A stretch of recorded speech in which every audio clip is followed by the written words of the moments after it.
Арнау деген күй көп орындала бермейді. Тұраш Абуов деген Тараздың тумасы.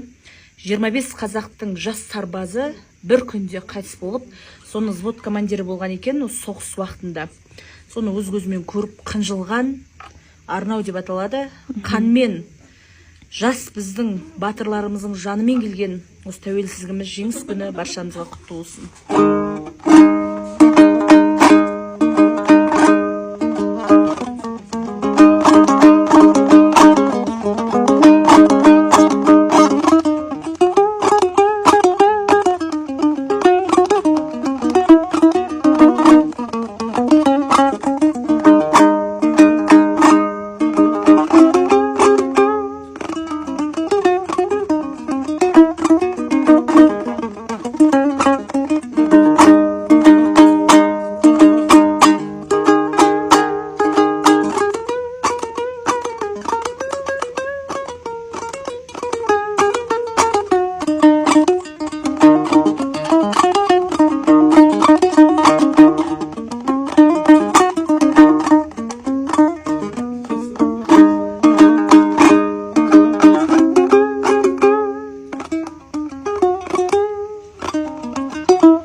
Осындай горельникке келсек, мынандай қол өнер бірінші рет ұстап тұрмын. Бүгін көптен бері тартылмаған екен.